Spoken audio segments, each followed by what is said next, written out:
sometimes in the budget and planning cycle, FP&A can get lost and not really think about we really need to grow the business, not just keep track of it. FP&A is a lot about the quant and the numbers. PE operations is 100% about the people. How do you organize people against projects and initiatives to move things forward? What does great FP&A look like to you? Alex Fabry is a managing partner at KFA, investing in people-first businesses overlooked by traditional capital. With 15-plus years of experience in private equity, strategy consulting, and B2B SaaS, Alex leads community initiatives in AI retraining and workforce enablement, guiding operators and investors on corporate finance, growth strategy, and turnarounds. Private equity, at the end of the day, is just another way to fund a business. It's an investment. Getting into private equity, I think there's two paths. The path in without that is through network. What is the number one technical skill that FP&A professionals should master? 100% it's modeling. Modeling can make you make better PowerPoints. If you're a better modeler, you make simpler things. What about that soft skill? The mix of inspiring versus monitoring direct reports. You mentioned how the teacher wrote on the board that all corporate finance boils down to 3 questions. Can you tell our audience what those 3 questions were? What you should invest in. If you could offer one piece of advice to our audience to be a better business partner, what would you give them? FP&A guy here, and I'm excited to introduce you to our title sponsor. Meet Campfire, the AI native ERP built for modern finance and accounting teams. Automate revenue, streamline your close, and centralize accounting, all on one unified platform. Learn more today by going to campfire.ai. That is campfire.ai. Are you tired of being seen as just a spreadsheet person while others get a seat at the table? Well then, welcome to FP&A Unlocked, where finance meets strategy. I'm your host, Paul Barnhurst, the FP&A guy. Each week, we bring you conversations and practical advice from thought leaders, industry experts, and practitioners who are reshaping the role of FP&A in today's business world. Together, we'll uncover the strategies and experiences that separate good FP&A professionals from great ones, helping you elevate your career and drive strategic impact. Speaking of strategic impact, our title sponsor is Campfire, the ERP that's helping modern finance teams close fast and scale faster. Today's guest is someone who's earned that coveted seat at the table. I'm excited to welcome Alex Fabry. Alex, welcome to the show. Thank you. Happy to be here. Yeah, really excited to have you. So let me give a little bit of Alex's background and then we'll get going. Alex began his career in FP&A roles at Saber and Active Network, where he supported multi-billion-dollar business units, managed complex budgets, and played a key role in the $1.2 billion sale of Active to Global Payments.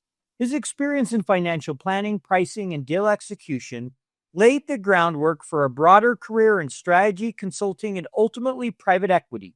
After earning his MBA from Kellogg, Alex joined BCG, then served as a vice president at Charles Bank Capital Partners, where he worked with CEOs and CFOs on value creation projects within the $18 billion firm.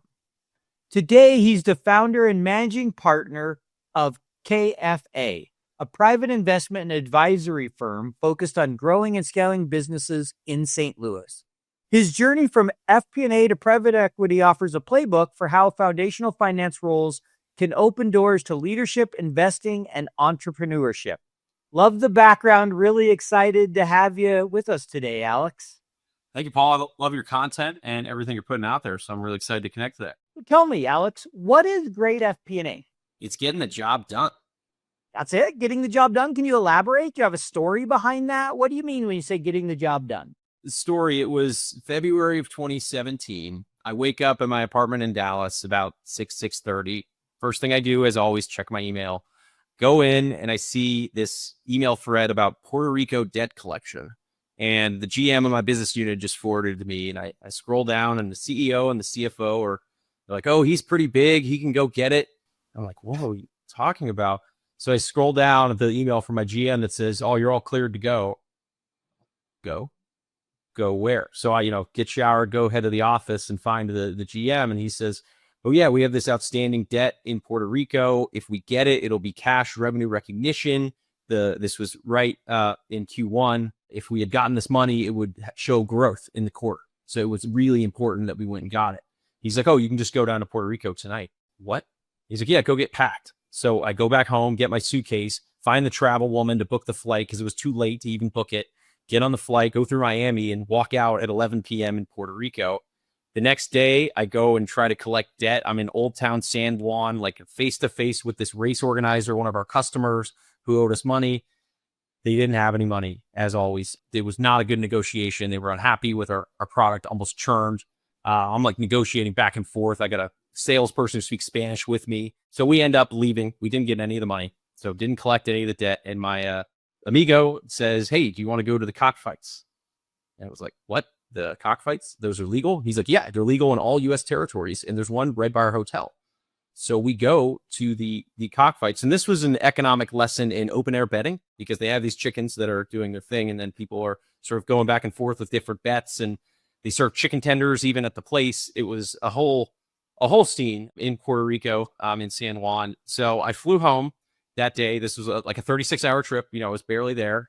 My GM, I understood I didn't get the job done, but he did recognize that I went there without questioning on last minute's notice. And I think that's probably my most memorable FP&A experience. And they forever called me the Puerto Rico debt collector since then, even though I did not actually collect the debt. That's a great story. So my debt collection story, I think people will appreciate this one. I've shared it before, is we had a customer that was like 20% of this business unit's revenue. They owed us like 5-6 months back of revenue. It was in the six figures, big number. And I told the business, I'm like, look, if they don't pay us, we're shutting them off. I got approval to tell them that, like, we're done. Because they kept trying, they're disputing this and that. I'm, okay, fine. They can dispute the $15,000. But the rest, if I don't have it by such and such a date, we're just turning them off. We're done. We're not a charity. I got a day or two later, I come into the office and the person up front goes, hey, we have this FedEx package for you. And I go and open it, and they'd addressed it to me instead of our billing team, our payables team. And I open it up, and it was a check for $100,000. It was addressed to the business. I was hoping to be addressed to me. But that was kind of my debt collection experience, that I picked up the check and I walked it over to our team like, here, you guys take care of this. I'm never quite expecting to have that big of a check put on my desk. So I didn't quite have to fly, didn't go watch a bunch of cockfights and, be sent halfway around the world, so to speak. But that was my debt collection experience. I love that. The epilogue to my story is later that year, that Puerto Rico story became my main essay for my application at Kellogg. And frankly, I think it's the only reason I got in, because nobody else went to the cockfights. Nobody else went to collect debt. And I learned a lot of humility in that because, I thought I was invincible. I could do anything. I'll go to Puerto Rico, collect the debt. Of course, I'm not going to be able to do that. Like, I'm this 20-something-year-old kid. And so, I don't know, it was a really good life experience, I think, for me as well. Yeah, that's great. I love that you use that for your essay, and that's a fun story. Yeah. So thank you for sharing that one. So really, that kind of great FP&A was going through and analyzing those processes, shortening those timeframes so you could focus on the business. Yeah. And I think, the other example, I'm sure you're familiar, how many closed meetings have you done? Was that a regular thing for you? More than I care to remember. Yeah. So, I remember somebody left after 3 years, and I was like, that was 36 closed meetings that you just did. But I think it was when I was a good example, as an active network, we were in the middle of our sale process, probably like 2 months left. And we were barely closing the books, because we were focused so much on doing that and all the diligence requests and everything. And I remember that the numbers were tracking budget forecast pretty closely. And I think we did the whole meeting in 15 minutes. The CFO didn't ask one question, because we just had it down. Everybody had their part, knew the variances and what was happening. Forecast was pretty clear. And it was just super efficient. And it was almost like we didn't need the meeting in some ways. Yeah, no. And when you said how many closes I've done, I was thinking I had one where we had close for each of our different business units with accounting. And we had the close with the business. So we had multiple different. Then you often had corporate. So I think I had one company where I was probably doing 10 closed meetings a month between all the different units and stuff I supported. So it's in the hundreds. Yeah. Well, because we would do close meeting, then the forecast meeting a few days later, then the cash flow meeting, and then that it was 3, and then you had the long range planning. But one SVP of finance I worked with, the way he ran his closed meetings was he was talking at everybody. Like he was reading the deck, telling you what he thought, and then going at people with questions versus like maybe the classic, like presenting to somebody. And honestly, it worked really well because you came really ready because you didn't know what he was going to push on this time. And I like that. I've definitely been in meetings where, it's conversations with the business. It's not, hey, we're just going to present the numbers. Like, hey, what are you doing about this? What's the follow-up? How do we fix that? Those to me are the best meetings. That's how it should be with the business. It's a little different if you're meeting with accounting. It's much more of those closed meetings where, where's this accrual? Why does this number look way different than I expected? Help me understand so that we could make sure it was right before we went to the business and got all those questions ourselves because the numbers were wrong. We've all been there. We've all gone through a month close and you're looking at the numbers going, there's no way this can be right. If it is, I'm screwed.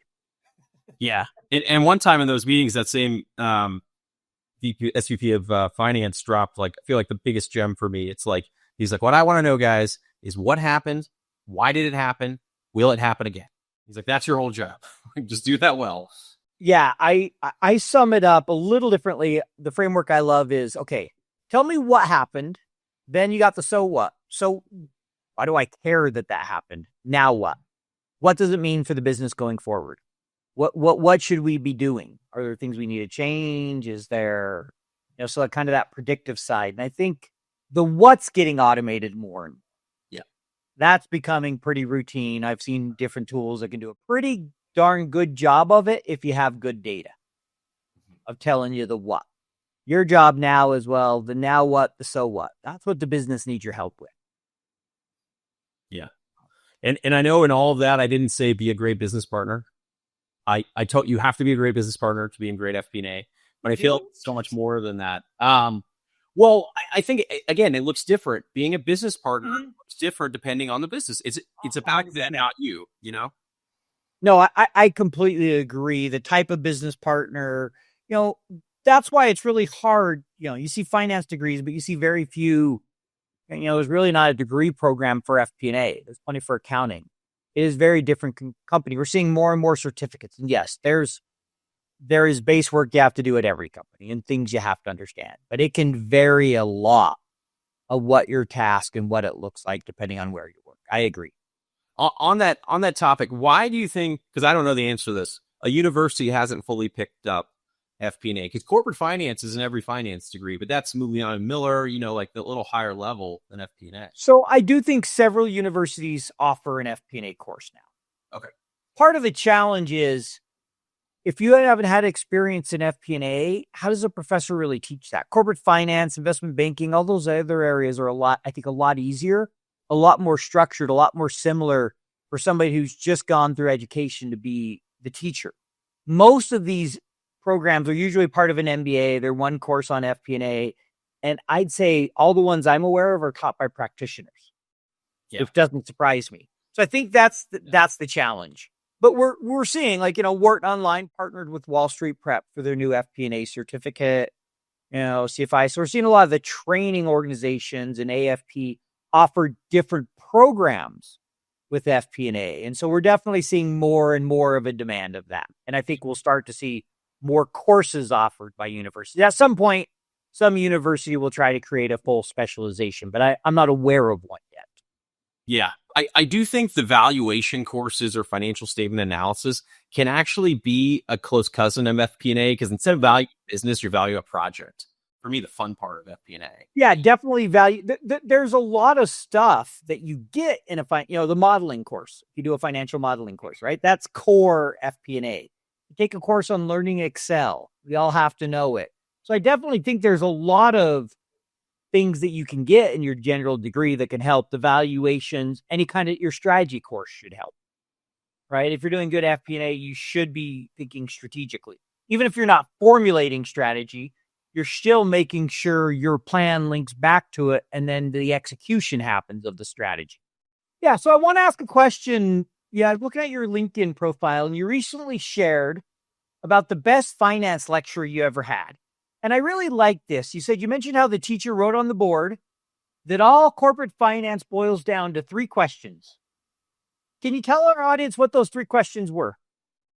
What you should invest in, how should we pay for it, and what should we do with the cash when it comes back? what did that do for you? You mentioned how that kind of was like, just really a eye-opening moment for you. I got to break down a little secret. That's more of an apocryphal story. I can't let you. Man, Sitting in this class. So I did take the professor who, this is his theory. It's Mitchell Peterson at Kellogg. Okay. Great, amazing professor. I don't remember if he wrote it on the board, but he definitely gave me a document, which I found like a week ago when I wrote this, that he had it. And so that was the first part. I guess the question was about.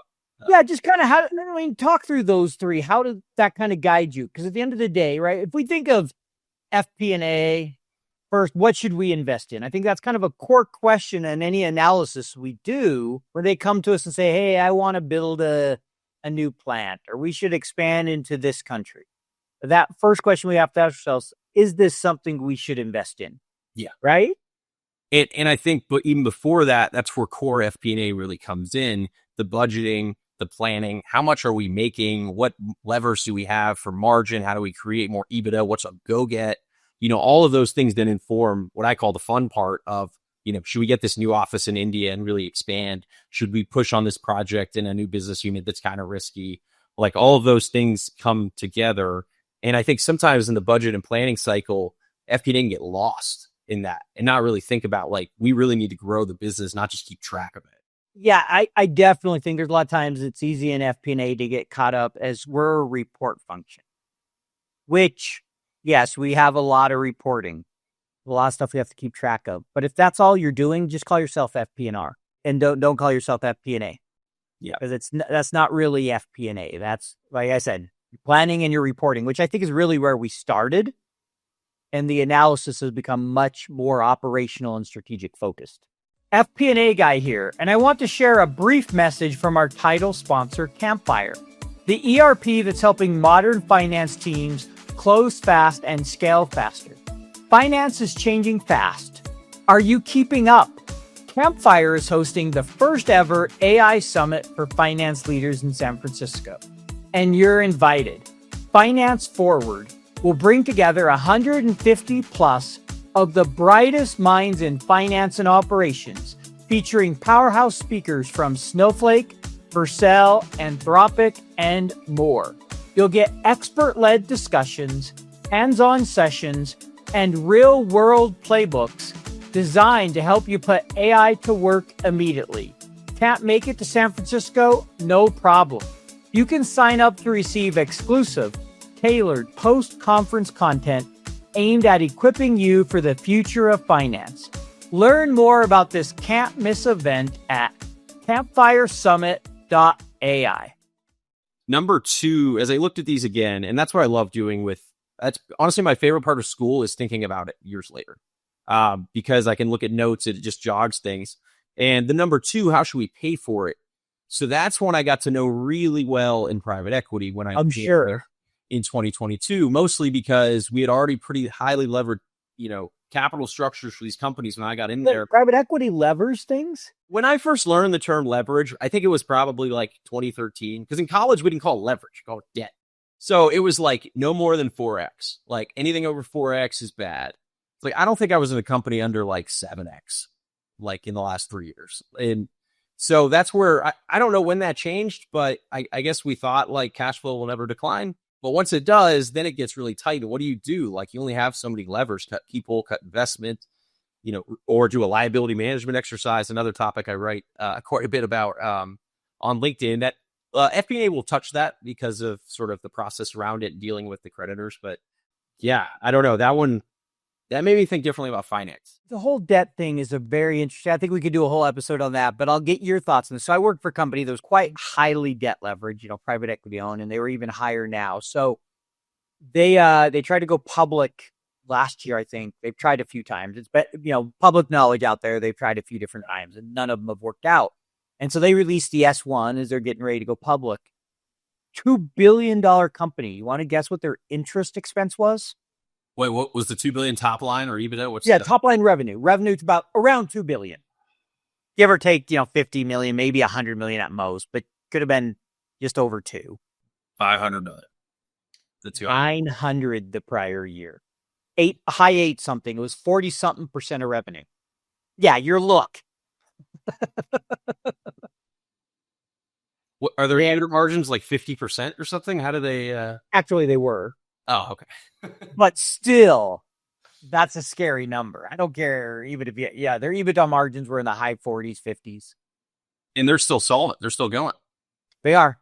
They've still managed to survive. They had quite a cash flow before they levered everything up too. But you see that number and you think, I don't want any part of that, right? That's a pretty crazy interest expense. Now, there was some refinance within that, a little higher that year because they had restructured some things. I think it would come down some the next year, but nonetheless, that's not a pretty number. But on the other side, the reason their bonds are rated junk right now on their public bonds. But on the other side of that, that yield is going to pension funds invested in private credit, or the lender is they're paying right now, or something like that. Yeah, that would it for me in private equity. Like a lot, it's police, pensions, firemen. It's good people that are funding these sometimes bad investments. And it's weird. I didn't really feel noble for it, but that's what like kept me going when I was feeling less than noble. At times it's like, well, I'm helping grandma, Yeah, no, I hear you. So, I think we talked, how do you pay for it? You get the question, is it debt? Is it equity? And then always, what should you do with the cash that comes back? How do you reinvest it? And I think that is such a interesting question. And that gets much broader to strategy and treasury. And there's lots of people beyond just FP&A there. But FP&A plays a role, right? Look at like Microsoft and any company the first few years. They're paying no dividends and dumping everything back. And then at some point, it's like, hey, do we pay dividends? Because with every dollar, you need to earn more than whatever it cost you for that dollar at the end of the day. Or you got a problem. You're not sustainable in the long run. A weighted average cost of capital. I think this one really dovetails in with a real lesson, I think, for anyone in FP&A, is that you need to have a point of view and on where should we put the cash back? Like, do you believe in this project, or do you believe in a dividend or debt pay down? Because in FP&A, you kind of get to touch everything. Like, you're working with treasury and capital markets, you're working with the business unit, you're working with the CFO, CEO. And that's what I love about FP&A, the access I had at a very young age to like the top levels of management, even in a 10,000 person company, just because I have the spreadsheet that everybody wants to see. Yep, you definitely get access to people beyond the level of many other functions. Like, if you're a software analyst coding, you're probably not in meetings with the CEO or CFO at all. And there's a chance you could be as an analyst in FP&A. You may not always be, but you generally definitely have access to more senior leaders. And I love that. It's great because you get to learn from them and start to, realize what makes a great senior leader. Because we see the ones that you're like, all right, I don't know how they got that chair. And you see others like, I want to emulate what they do. Did you ever figure out what the secret was to getting in that chair? I don't think there is. I don't think there is a secret. I think it depends on culture. Some cultures are around nepotism. So it's who you know and what you do. And others, it really comes to healthy cultures. It comes down to performance and relationships. And I would even almost put relationships in many places first. But the great companies also have performance. Like I interviewed recently, and this episode will come out after, but Gary Ridge. He was the CEO of WD-40. And his culture, his engagement scores were in the 90% for employees. Wow. 93% over his career. And so there's somebody that they're really promoting people on the right things and creating that right culture. And it was just fascinating to hear him talk about it and what he did. Because, he mastered on tapping into people, making sure they're happy and helping them grow in their career. I mean, you have to have a 93% engagement rate. That's unheard of. I don't know. If you figure out all the answers, let me know. We'll bottle it and sell it. I saw a high level of competence in every senior leader. I didn't always like them, but I kind of understood differently. But you're exactly right. It depends on how they climbed and who took them under their wing when they were 27 and weird stuff like that. So it does. In general, I'd say, the trends you see among senior leaders, especially the good ones, they understand it's about relationships. They're able to think quickly and boil complex concepts down to easy, manageable bites into something in simplicity. And they generally have a really good ability to tie what's happening operationally to what that means for the financial side of a company. Even if they don't have to be in finance, but they have that ability to bring it back. Because at the end of the day, it can be a great idea, but if it doesn't make financial sense, it's no longer a great idea. So I have the numbers. All right, well, let's talk a little bit about earlier in your career. You started with Saber, working in FP&A. What was it you enjoyed about FP&A? You started your career there. Talk a little bit about that before you went into private equity and consulting and all these other places. Yeah. So I graduated in December of 2012 from Texas Tech for undergrad, and then started in January at Saber. And honestly, for the first, call it year, maybe a year, I didn't really like it. It was not fitting me very well. I had what they call attention to detail issues, which in FP&A does not work very well. It doesn't. I wasn't great at taking notes. I was handed a lot of processes. I kind of figured them out, but there would be mistakes here and there, some that mattered more than others. But I figured it out, but I started to like it because I figured out how to start automating some of the things I was doing with my spreadsheets, my models, even my decks. By the time I left in 2016, I had the full monthly board deck completely automated from my Excel spreadsheet. All the text, all the numbers. It was like one click update.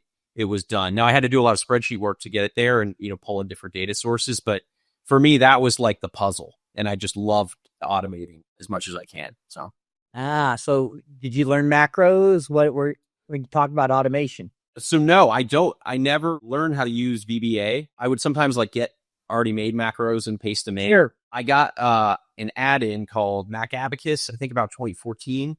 And that lit my modeling on fire. Just the level of speed. I still use it today. I guess I'm over a decade on it. Now I'll use it for the rest of my life. I'll be 85 and I'll have that subscription. They're owned by a Corporate Finance Institute now. Okay. Yeah. Okay.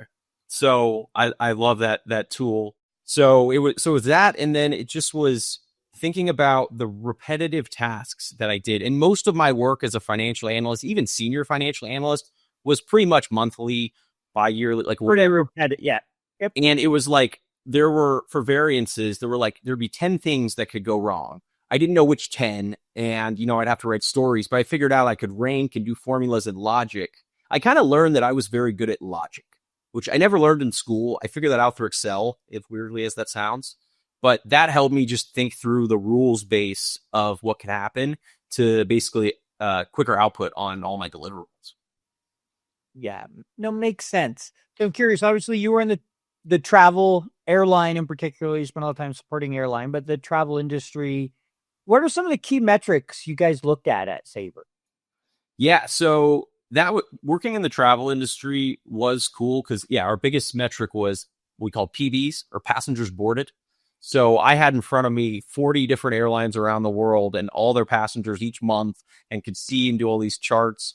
And so when I first started my first year, I was responsible for the data processing costs. This was about $100 million line overall. And we still use, I think even to this day, they still use mainframes for some of the GDS and some of the PSS. It wouldn't surprise me at all if that's the case.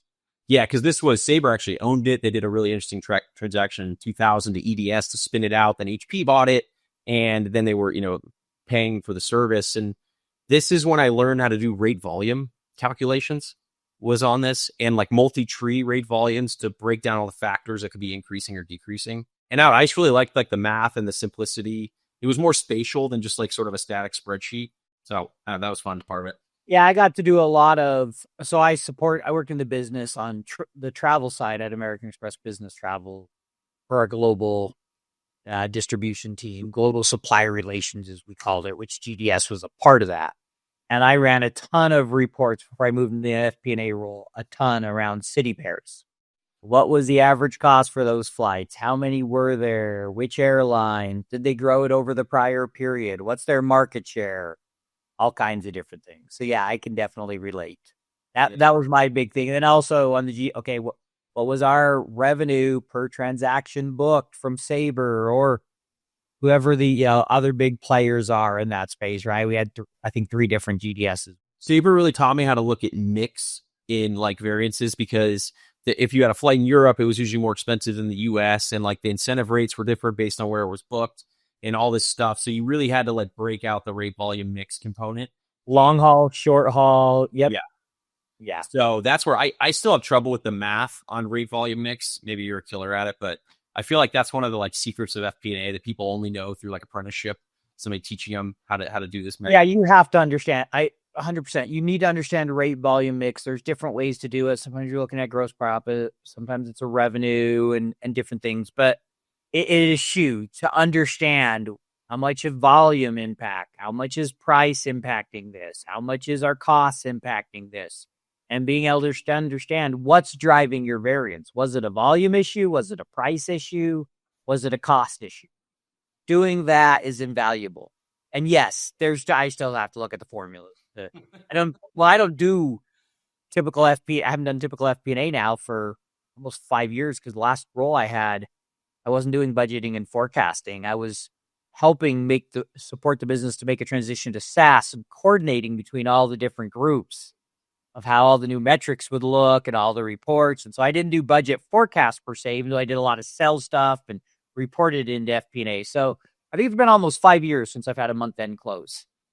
So I'm a little rusty. Can you still model? Are you still a champion? Yeah, I still model. I'm not as good as I was, but I still model a fair amount.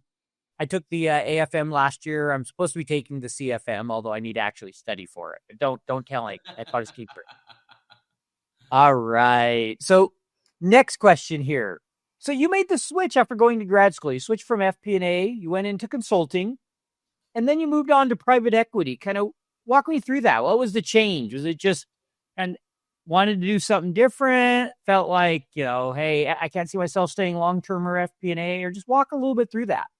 Yeah, so it really starts back in 2013, right when I started at Saber. So the CFO went to the same undergrad as me, a guy named Mark Miller. He's actually he's the CEO of Goosehead Insurance now. He's an interesting career path, but he took me out to lunch because I was the only other Texas Tech guy on the finance team. That was my second day of work.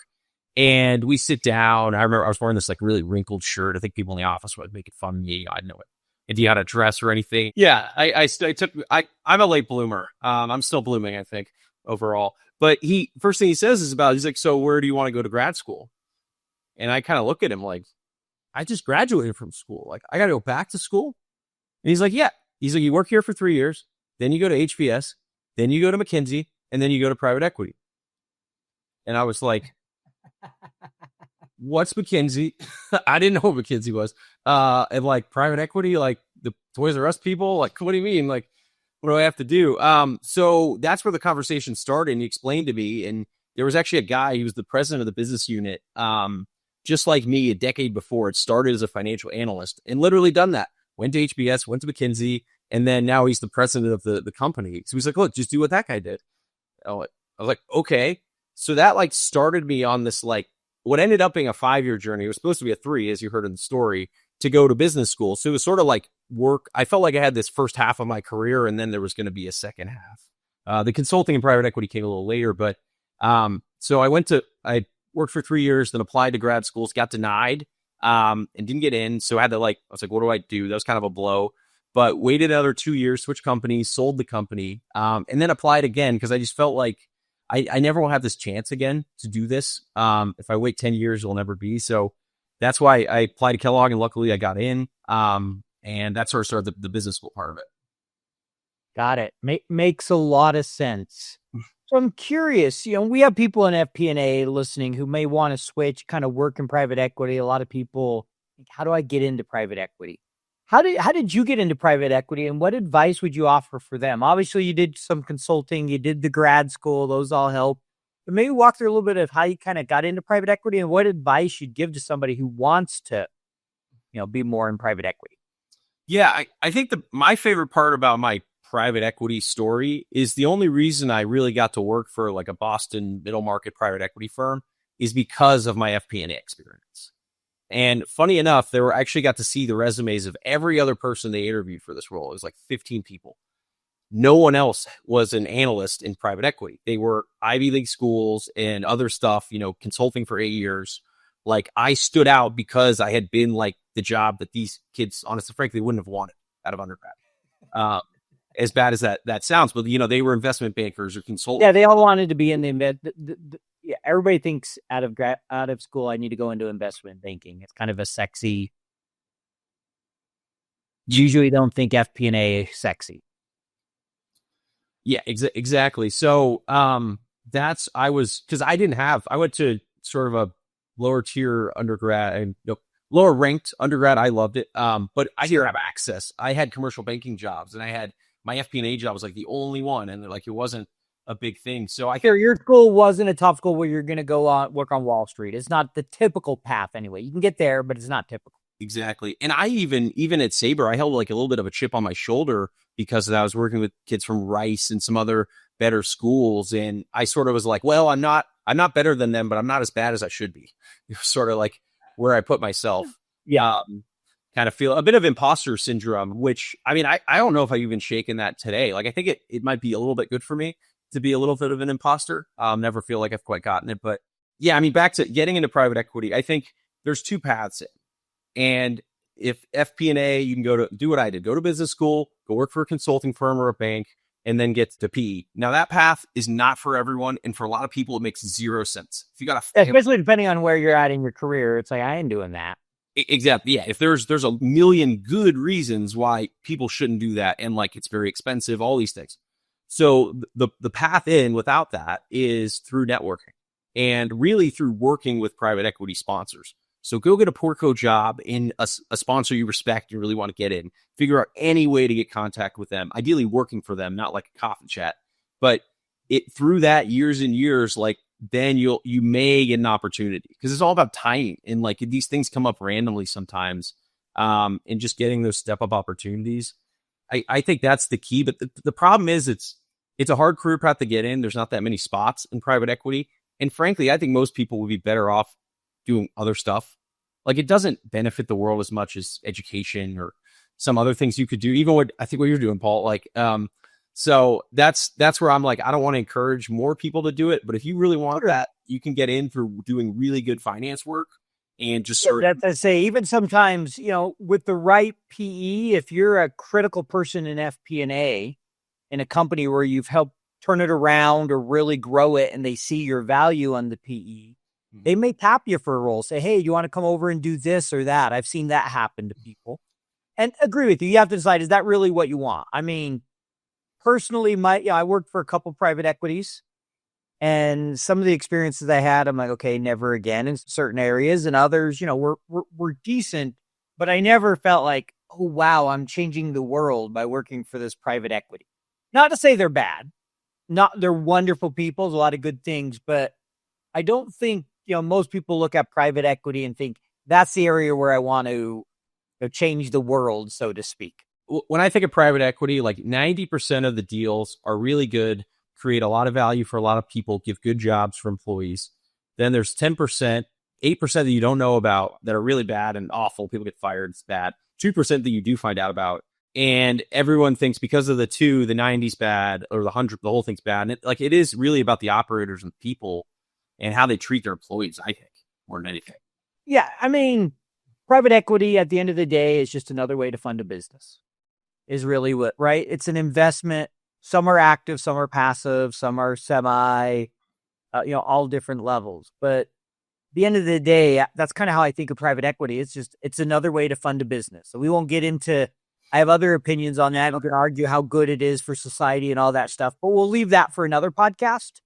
Yeah. I don't think that really fits into FP&A. So if you want to know my opinion on that, someone can DM me and we'll have that conversation. But kind of coming back to this, what was it like working in private equity operations? And what are some of the things that maybe FP&A helped prepare you for? Maybe talk a little bit of kind of what's that like? Yeah. So first, the difference is there's no cycle. There's no monthly cadence. Often you're doing something different every single day. There'll be projects and timelines, but you can be working across 3 or 4 businesses in a week, traveling to 2 or 3 cities, potentially even. Like it's very different from that. There really is a yes, sir mentality needed. And I'm saying this is like a good thing. You need to do this. Like you're the person there that like when something needs to get done, you go get it done or chase it down. That's the thing. I think where FP&A prepared me really well for is I understood the monthly cycle. I know how a finance team should work. And there, if I needed to understand certain results or certain data, I could know what days to talk to people on because they have more time or that kind of thing. I also knew like I need to get into the database that I can query in Tableau or in Power BI. I know how to hook it up. Like, so I can speak their language, even though my job is now completely different. And also, I should mention this earlier, like the best friend of any private equity VP is the head of FP&A at their company. Because if the head of FP&A screws up, the VP's life is a nightmare because there's all this reporting that needs all this stuff.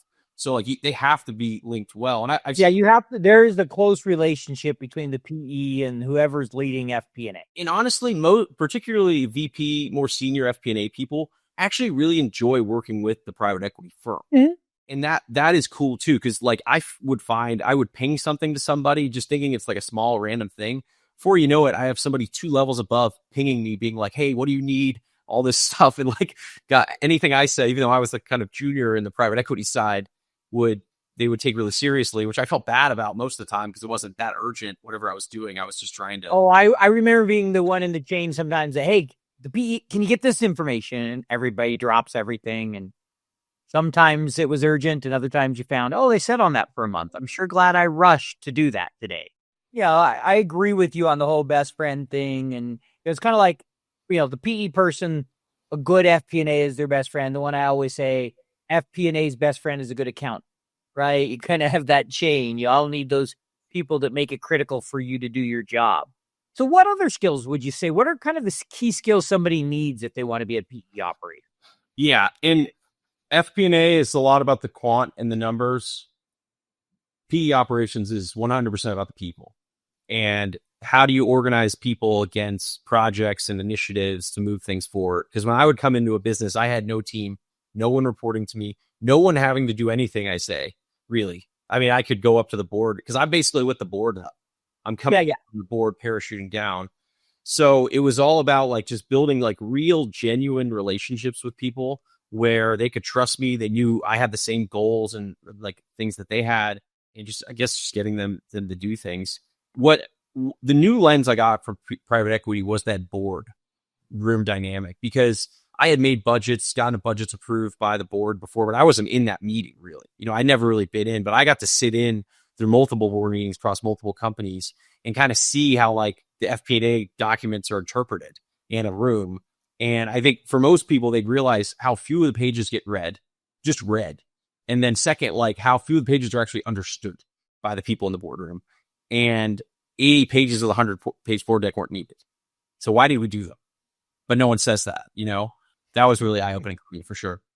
I'm sure that was. And I'm sure there's a few people listening going, you mean I spent all the time on the board deck and nobody even reads it? Don't tell them that. You just depressed a bunch of people. I'm just kidding. The board deck is a good forcing function. Because even though when I say we didn't need those pages, like we actually might have needed them, because if something was wrong, we would have heard about it. Right? It was just sort of, now it was reporting the news. So I don't think 100's needed. Most of it could be like a dashboard that people can look at if they need it, versus the PowerPoint, which takes forever. But I do see the value somewhat of the board deck. All right. Well, there you go. Alex said board decks suck. No, I'm just kidding. Well, there's some startup. I think some famous actor, some like kill the board deck startup. The guy from Fight Club. Check that out. Interesting. Well, there you go. Everybody can go out and Google that. Or Chat GPT it, or whatever the search engine is today. I know, exactly. Who knows? I want to ask you, you recently shared about posting on LinkedIn. You mentioned how you did over 100 posts over a 12-week period. What was your takeaway from that experience? I'm just kind of curious. Yeah, so actually the whole reason I made that post and counted the 100 was because of you, Paul. Because when we chat to prepare for this podcast, you mentioned that you had done 500 in the past. And for me, the thought of doing 500 was so hard and long. And I was like, I got to cap this and so I hit 90 days, and that's why I did it. Cause now I feel like I had more freedom to not post, because I sort of was like, oh, I did my thing. But the biggest takeaway, and the coolest thing that happened in posting is I got featured in Matt Levine's newsletter, the Bloomberg Finance one. And it was just cause I emailed him randomly one thing I wrote, and was like, hey, thought you might think this is interesting. And then the next day I suddenly get like 1,000 views on an article. And I don't know, I usually get like 50 or 100 views. Sure. And so I was like, what is the algorithm's messed up? How is this even happening? And then I realized it was at the bottom of the newsletter. And that was just a metaphor for posting on LinkedIn in general, which is something I just kind of randomly started, thought it would be fun. And it became really fun. But just to everyone, like, just shoot your shot. If they don't email back, you're in the same spot as you are right now, but you might be in the place that could like literally change your life. Right. It goes back to the whole statement. You miss every shot you don't take. What do you have to lose? It's why I'm a ball hog on the basketball court. I don't know. You a basketball player? I played when I was younger. I never played competitively, but I haven't. I love basketball, but I don't. On the topic of LinkedIn, through this LinkedIn posting, I had some coffee chats, and one guy invited me to basketball on Sunday. And we start playing, and he manages to elbow me right here. Got a little cut. Yeah, I see it. So if you're not watching this on video, go watch it, and you can see the cut. Yeah, he elbows me, and it was a clean play. I was sort of going, he got in front of me. It was totally fine. But it started bleeding, and then I was like, doing this podcast. I was like, it's had to happen right now before I want to be on video. I'm not usually on video. I like phone calls personally. So it's just, I'll look at this way, when it drops and have a good laugh. So. Oh, I've had some times when I've had things where I'm like, yeah, that's not going to look pretty. All right. So I want to move into our FP&A section. So how this works is we're looking for kind of relatively quick answers. Yep. Here's 4 questions. They're kind of standard questions. Just want to get your thoughts. So the first question is, what is the number one technical skill that FP&A professionals should master? 100% it's modeling. Excel, modeling, be the master. All right. So Excel and modeling. Those are the 2 most common answers we get. Sometimes it's Excel, sometimes it's financial modeling, but some combination of that is very, very common. Shocker, right? Although we're starting to get more and more AI as that continues to grow. What I would say too is modeling can make you make better PowerPoints. If you're a better modeler, you make simpler things. It then can go in the deck and be like the whole page, and it's perfect. So that's what I found. It's just like a structured way of thinking when I say modeling, I guess. Yeah, I think there's something to be said for that. In Schnorr, who's the executive director of FMI, says, far and away, the number one problem with models is design. It almost always comes back to design. Learning how to design financial models can also help in other areas because, there's structure, there's frameworks to be able to design a good PowerPoint or design a good whatever it might be. So I hear you. What about that soft skill? I think it's mixed, the mix of inspiring versus monitoring direct reports. Elaborate a little bit on that. I want to, if you could. So, management is hard. We'll go too much into that, but like you have to get people excited about the work while also like making sure they're like doing the right thing and not slacking off. And that part of the inspiring part is that, but if you're just an inspirational leader, it can be everybody's happy, but you might not, nobody's going to get anything done if you can't really there's no incentives and those kind of the carrot at the stick there versus if you're just a jerk monitoring hey, slack me everything you did today every day. And you put it in there, probably going to leave that company. Right. Yeah. Nobody likes a micromanager. Exactly. So. All right. Thank you. So if Excel removed one feature tomorrow, which one would cause you the most panic? Well, I kind of already said it, and I can give you another one if this doesn't work, but the ability to have add-ins. Whenever I touch Excel without Mac Abacus, I hit the keys, nothing happens. My format's just not cycling. So I would do that one. Is that fair to say? Or I have a That's fair. So your biggest thing is the add-in. Got it. No, that works. Well, formatting. I'm a big formatting. I don't know the right word for this. Formatting jerk. If you give me an unformatted spreadsheet, I'm gonna tell you format it. Which Excel mistake taught you the biggest lesson that you've made over your career? How do you avoid it now? Yeah. So that was when I was managing travel and incidental expenses in my first year. This is an attention to detail thing. I left in a plug for 2 months. The plug was supposed to take travel expenses down in 1 month, and then I forgot I did the model for the next month, so it stayed in. So then we were double, and I had the oops and had to tell my manager about it, who then had to tell the VP about it, and I was crushed. Obviously it killed me. Life went on. It wasn't really that big of a deal in the grand scheme of anything. But what I learned was I got to check things 6 times. And for me, I literally need 6. Now, I needed 6 until I automated, until I had better checks in place that I didn't need to check it 6 times. And that was, for me, that was the big unlock in FP&A for everything. Learning to build automated checks. Yeah. Because I'm not OCD, but I'll come back 3 times to check if my garage door is closed, kind of thing. Like, that's just me a little bit. I get nervous, I'm human, I guess. Well, I'm glad you're human. I was hoping we weren't interviewing an alien or AI, although if you were an alien, I could really advertise this episode differently. All right, let's move into the get to know you section. What do you do in your free time? What's a hobby or passion you have? So pickleball probably is a top bucket in my life. I've gotten really into it. I was a basketball player, but I don't do that as much. But I think the more surprising one is actually I love producing music and playing the piano. That's really one of my favorite, like, just stress relieving things of just doing it. Got into it in college and kept it going. So cool. So we got piano and pickleball. I like it. Yeah. All right. Speaking of music, if you could only listen to one song for the rest of your life, what song would you pick and why? So I almost want to ask you first what song you think I would pick. I'm not sure, honestly. When you said piano, I'm like, would you go with something classical? Because then it kind of, you can, manage it in almost any background versus some really loud song that certain spots you'd be like, all right, that's driving me crazy.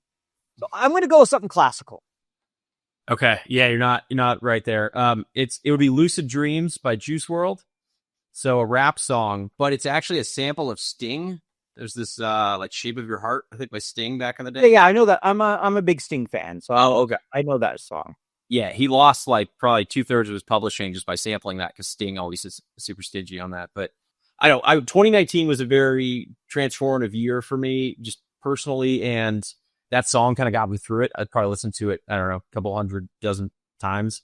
And then Juice WRLD, that rapper, died at the end of 2019. He overdosed. So to me, it was almost in a weird way like that chapter closed 2019. It's been like my future since then. So that's why that song kind of stays with me. Yeah, definitely not the song I would have guessed. But hey, R.I.P. Juice WRLD. I got to always shout that out. He was an amazing talent. Gone too soon. All right, there we go. Never thought I'd get a rapper R.I.P. on the show. But hey, we cover everything here. All right. If you could have dinner with one person in the world today, who are you taking to dinner? They have to be alive, I assume? Could be dead. Go either way, live or dead. I'll let you pick. I read that as alive. I think I'm going with Howard Marks, the Oak Tree founder. Why? So he does these letters. I don't know if you ever read a Howard Marks letter. I have not. They publish them, I think, either quarterly or maybe monthly. He's a big writer, and he's really fascinating the way he looks at finance and like the macro economy and worldview. And he's one of the few people that Warren Buffett says whenever he publishes something, I read it immediately. So to me, that's even a step above Warren, if you can do that. And you're going to make me feel guilty if Warren says to read it and I know nothing. Shows that I'm uneducated. Thanks a lot, Alex. Well, maybe it's good. Oak Tree does a lot of distressed debt. They're not always the best person in the world. Oak Tree is a firm, so distressed debt can be a very tough situation, and you can have very onerous terms in those environments when you're helping people survive. So it can be tough. No question about that. But no, that would be fascinating. I'll have to go read one of his letters. All right. If you could offer one piece of advice to our audience, kind of a parting advice to be a better business partner, what would you give them? Yeah, and I think I would call this my overall advice too to anybody in FP&A as well. Is like, you got to find your edge. And in the context of being a business partner, find your edge where you can help them the most, where they're not helping themselves or they're not looking at things, like where you can really provide value to them. And like for me, that was like modeling was an edge I had. Automation was an edge I had. So I did that to speed up things so I could have more time to be a better business partner and just really figure that out. I mean, I think I said this before too. It's about them. Being a business partner is about them. It's not about you. And that's, I think we have to think. No, I think those are two great advices. One is finding your edge, finding kind of your superpower, so to speak, whatever it is that allows you to be better, do things faster, and then remembering it's about them. Makes sense. All right. So if someone wants to learn more about you, potentially get in touch after listening to this, maybe they want to listen to some music or something, a rap song, how should they get in touch with you? Well, just to be clear, all the rap music I've ever made has been purged from the internet. You cannot find it. There's nowhere. And if you do, I will talk to you I'll pay you money. I don't even know if you can find it for me where it still is, but that's locked up in my safe at my house. But yeah, LinkedIn's a good spot. It's Alex-Fabry at LinkedIn, or Alex at KollerFabry.com, KOLLER Fabry.com. So yeah, I have a link on my LinkedIn page. Book an appointment. I have all my morning slots open. Anyone wants it, they can have it. I love chatting with new random people, so please feel free to reach out. I love FP&A and Big Paul and too. So Yeah, well, thank you. And thank you, Alex Fabry. I appreciate it. You can go to LinkedIn and find him there. Thank you for carving out some time today, and excited to share this with my audience. So thanks again for spending an hour with me here. thank you. A lot of fun. If you enjoyed the show, please leave us a 5-star rating and a review on your podcast platform of choice. This allows us to continue to bring you great guests from around the globe. As a reminder, you can earn CPE credit by going to earmarkcpe.com, downloading the app, taking a short quiz, and getting your CPE certificate. To earn continuing education credits for the FPAC certification, take the quiz on Earmark and contact me, the show host, for further details.